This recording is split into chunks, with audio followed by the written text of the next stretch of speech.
dan perlahan menjadi seperti yang sekarang.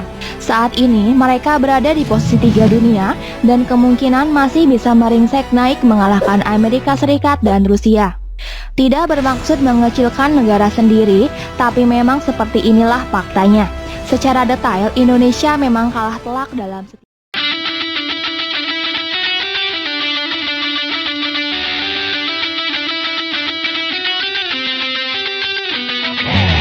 Dia menyatakan siaga tempur di wilayah perairan Kepulauan Natuna dan sekitarnya.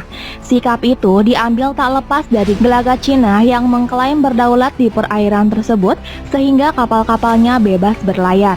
Terlepas dari segala sentimen yang ada, memang harus diakui kalau militer Tiongkok hari ini benar-benar mendewa. Dulu mereka dibikin seperti bocah oleh Jepang, namun beberapa waktu kemudian Tiongkok bangkit dan perlahan menjadi seperti yang sekarang. Saat ini mereka berada di posisi 3 dunia dan kemungkinan masih bisa meringsek naik mengalahkan Amerika Serikat dan Rusia. Tidak bermaksud mengecilkan negara sendiri, tapi memang seperti inilah faktanya. Secara detail, Indonesia memang kalah telak dalam setiap aspek. Tidak hanya jumlah tentara, tapi juga yang lainnya. Untuk lebih jauh soal perbandingan ini, berikut adalah beberapa fakta perbandingan militer Indonesia dan Cina. Tapi sebelum ke topik utama, jangan lupa untuk subscribe, like, dan aktifkan notifikasinya agar kalian tidak ketinggalan video menarik lainnya dari channel 7 Detik.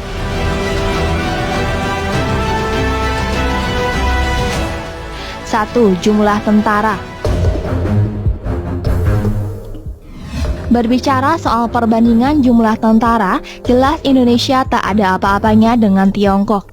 Bagaimana tidak, si negeri tirai bambu ini adalah negara dengan penduduk terbanyak di muka bumi. Logikanya, mereka tentu punya banyak sekali stok tentara. Global Firepower menuliskan jika saat ini setidaknya ada 2.183.000 personil aktif dan 510.000 personil cadangan yang dimiliki senegeri Panda. Berbanding dengan kita, Indonesia sekarang memiliki 400.000 personil aktif dan 400.000 personil cadangan. Selisihnya dengan Tiongkok hampir 2 juta orang. Meskipun kalah kuantitas, tapi kalau kualitas kita bisa bicara banyak. Seperti yang kamu tahu, tentara kita luar biasa dan punya prestasi. Belum lagi para serdadu elit yang mematikan itu. Tiongkok menang jumlah, tapi dalam hal kemampuan kita bisa dibilang lebih unggul.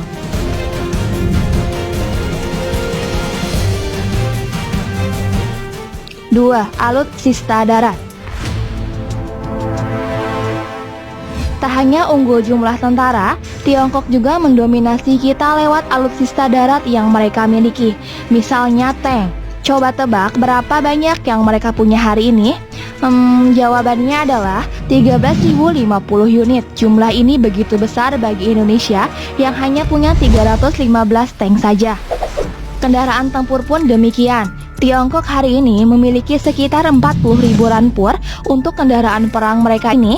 Katanya diketahui kualitasnya sama seperti Humvee-nya Amerika yang legendaris dan tahan banting itu. Untuk kendaraan tempur, Indonesia hanya memiliki 1.300 buah saja.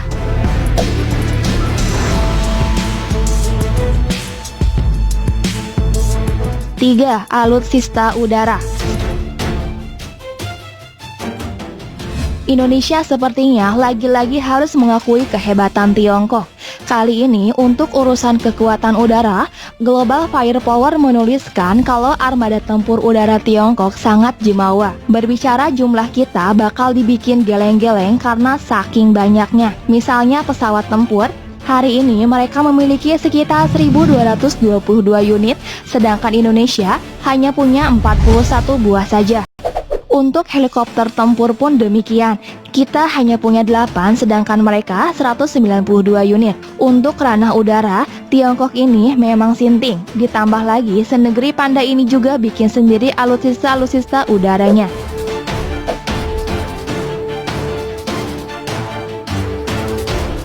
4. Alutsista laut. Untuk ranah kelautan, Indonesia dan Tiongkok cukup jauh berbeda. Alasannya apalagi kalau bukan jumlah alutsista kita dan mereka yang terpaut jauh. Ambil contohnya kapal selam. Tiongkok hari ini memiliki 76 buah, sedangkan Indonesia hanya memiliki 5 unit saja. Akan bertambah sih, tapi jumlahnya tidak bisa diharapkan. Pun begitu dengan kapal-kapal tempur lainnya macam frigates, destroyer, dan korvet, Tiongkok unggul cukup jauh. Dan tak hanya itu saja, mereka juga punya 1 unit kapal induk yang masih gagah dan beroperasi aktif. Meskipun mereka begitu jemawa di lautan, tapi dalam praktiknya kita pernah membuat mereka gentar. Salah satunya buktinya adalah kelas di Laut Cina Selatan beberapa waktu lalu, dan kali ini berulang kembali. Dari keseluruhan kita bisa dibilang kalah telak.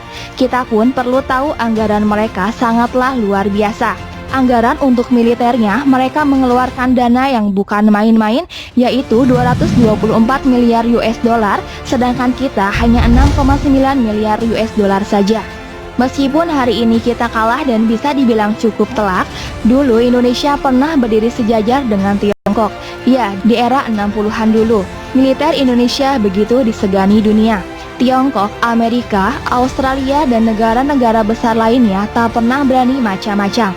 Kalau Indonesia bisa seperti ini di masa lalu, maka tidak menutup kemungkinan kita akan bisa melakukan hal yang sama saat ini.